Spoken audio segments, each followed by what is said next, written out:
morning. Thank you for having me, and what a glorious day that God has given us to make sure we recognize those that have not received the recognition that they deserve. Today's a blessing for many reasons. Whitney Allen, here, the head of our Department of Veterans Affairs, working every single day to make sure we honor every single person who's currently serving or who has served. He's doing a great job. Thank you for your work. Thank you, sir. I didn't know I was going to get to sit next to my friend Hannah Drake, whose work has been so important across this city, across this Commonwealth. Last year was acknowledged as a woman remembered in our state. Now is going to have a portrait hanging in our state capitol. Thank you so much for all your work.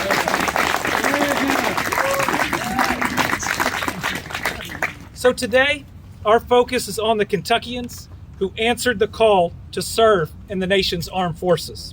We honor those who fought on our behalf and in our defense. We thank those who sacrificed their time, their health, and yes, even their lives.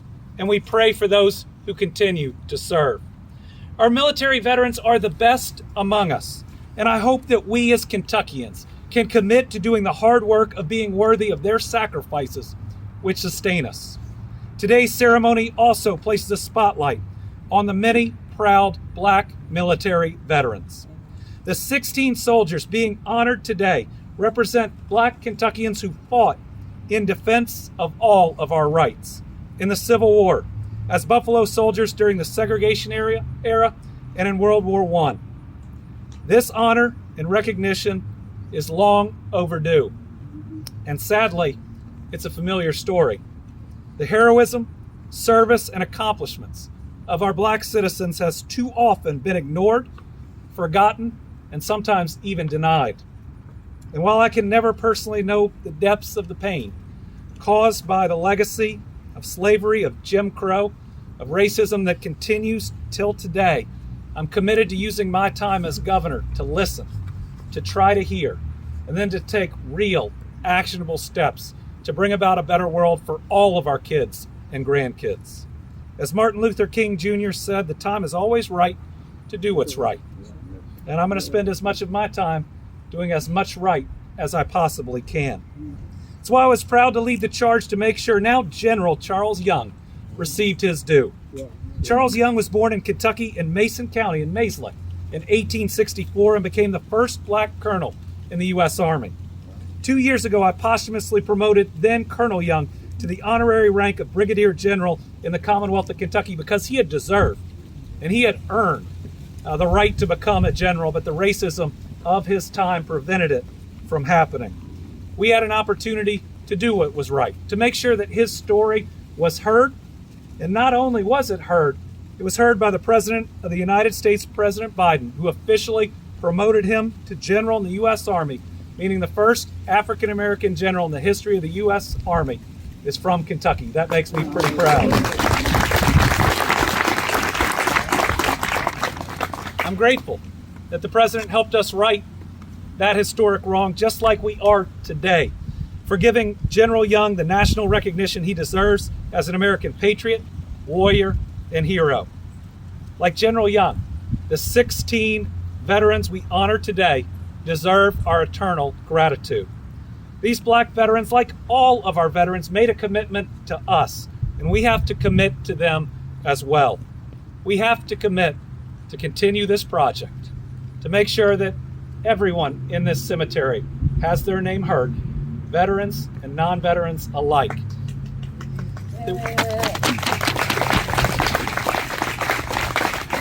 That we make sure that we honor the legacy of every single American, especially those that lived during difficult times and those that weren't treated right. We have to understand that while I believe that we are the greatest country that the world has ever seen, there are things we can do better. There are things that we must do better.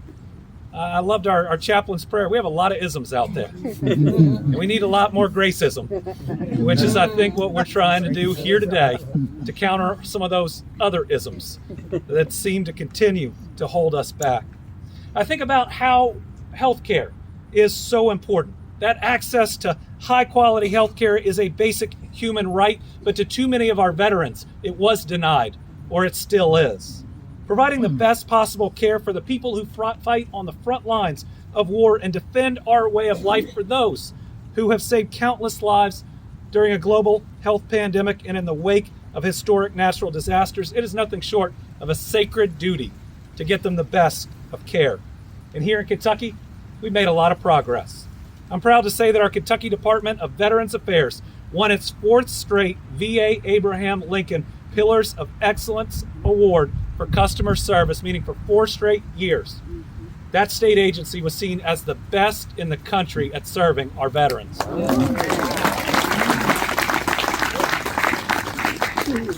I was proud to join former Congressman Yarmouth and others to break ground on the new Louisville VA Medical Center that's being built off Brownsboro Road pretty soon.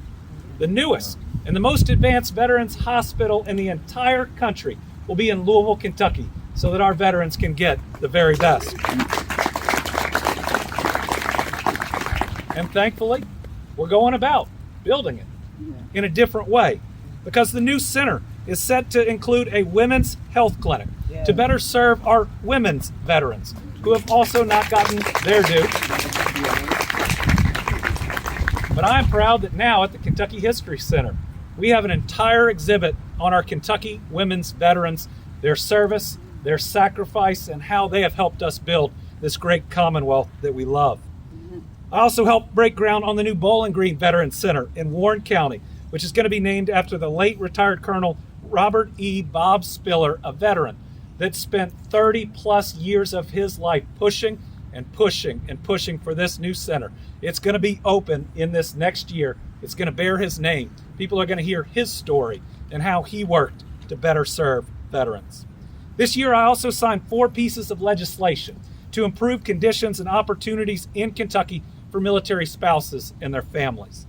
They include cutting state taxes on military retirement pay, simplifying the job certification process for military spouses, because it's time we recognize that that service has an impact on an entire family, and everything we can do to lift those families up, from making it easier to get a job to what we now do in our Purple Heart schools, making sure we wrap our arms around those children, and especially as their parents are deployed, they feel our love and they get our very best. Shows how much we care about our active service members as well as our veterans.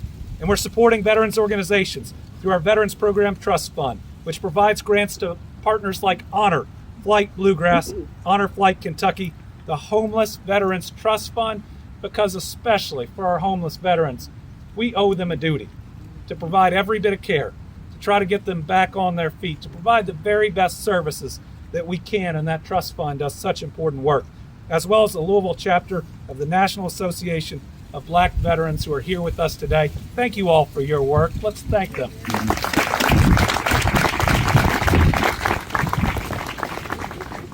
As a Kentuckian, but also as a father of 2 teenagers that I'm raising, so please pray for me.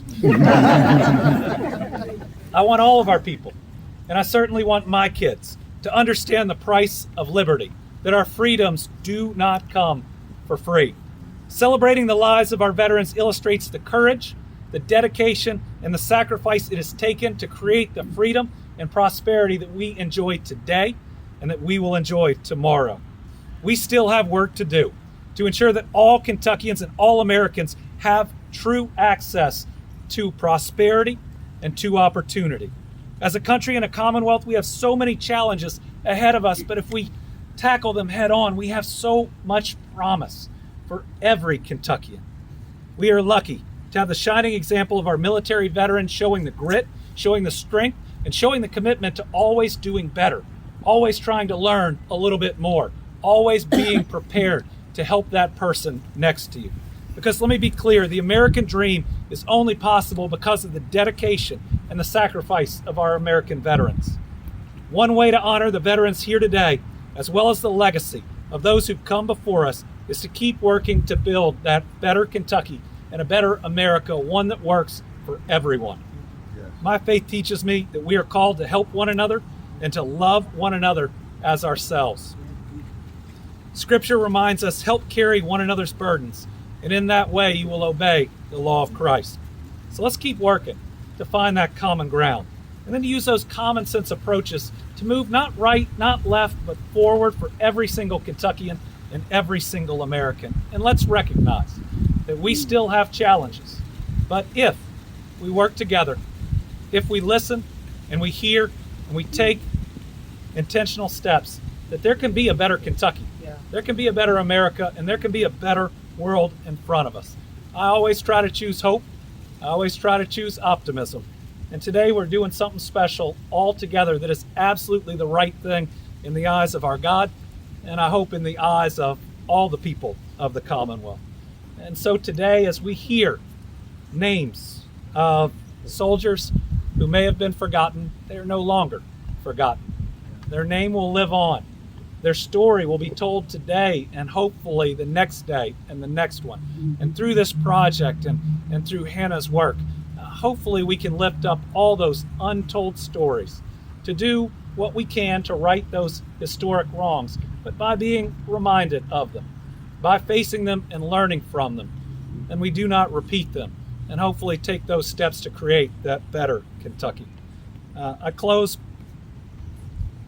actually a recognition that I made a little bit as we were opening the West Louisville Norton Hospital this last week, the first hospital in West Louisville in 150 years.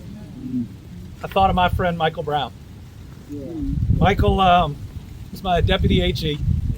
He was the highest appointed position as head of the cabinet in my first 3 years.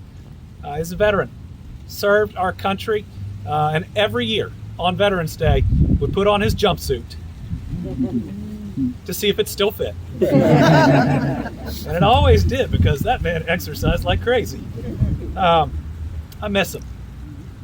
I miss his impact on my life. I miss his contribution, which was daily to this city and to our Commonwealth. But I know today he's looking down on us. He's proud of what's happening here today, and he knows we're on a course to do many other good things. I started saying this after we lost Michael, that life's short. Our job is to do good things and to be kind to each other. And I think we're not only doing that for each other today, we're doing that for 16 individuals who have deserved it for many, many years. God bless. Thank you all for this work.